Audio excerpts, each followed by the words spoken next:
Welcome everybody. My name is 100 Medusa, and today we are bringing you guys a brand new type of videos. We're going to be doing a how to play series for one of my all-time favorite games at the moment, and that is going to be Vampire the Masquerade Bloodhunt. Now, if you haven't played it, it is a third-person battle royale game mode where you play as vampires from Vampire the Masquerade, which is a tabletop game.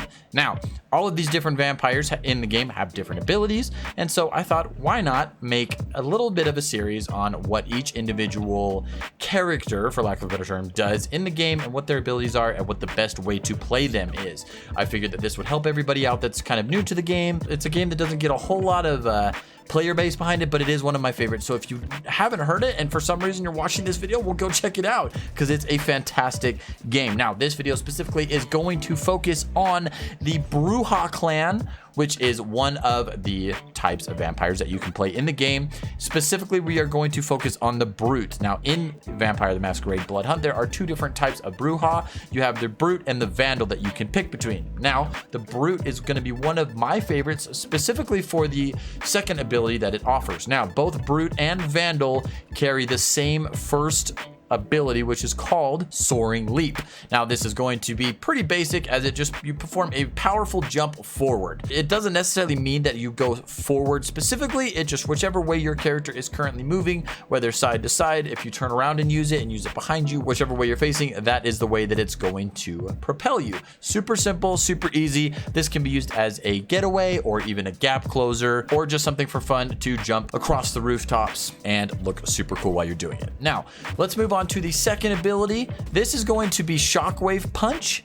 Now, this ability specifically is very interesting, and it has a few different ways that you can utilize it. Now, what's going to happen is it's basically going to allow you to punch the air, which is going to create this kind of oval shield, essentially, that's going to travel forward in momentum. It's going to travel in a straight line from whichever way you hit it up to a certain distance or until it hits a surface. Now, this is going to deflect all bullets that are shot at you, meaning they cannot pass through this shield, and anybody that it hits, it actually knocks them backwards and does 40 damage to that player. So it can be used in a multitude of different ways. Again, it can be used something offensive, where you're trying to kind of close the gap on somebody and you're throwing that out there to do a little bit of extra damage and to protect yourself as you get close, or you can use it as an escape tool. If someone's chasing you, you can turn around and throw this ability at them, and it will actually knock them backwards away from you while protecting you from the bullets that they are shooting at you. So this, again, has multiple ways that it can function,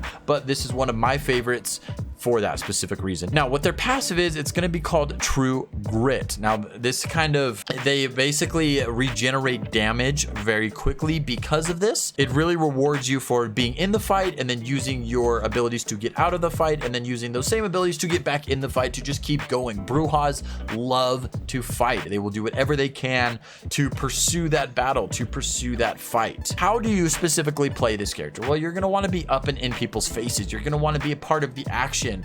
The ability of your Shockwave Punch is super good and needs to be utilized if you want to really make an impact in the fight. You can go in and just tear stuff up with this ability.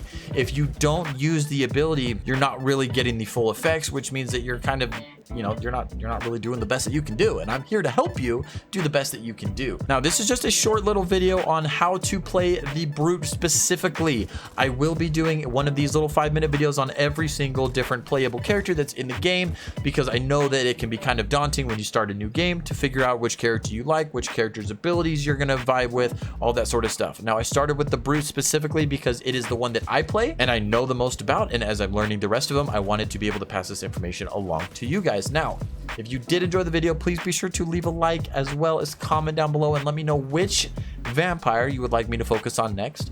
Be sure to follow me on Twitter. I do stream Bloodhunt 3 days a week, so be sure to follow me so that you can get updates whenever I go live. And I appreciate you guys watching so much, and thank you, and have a wonderful day.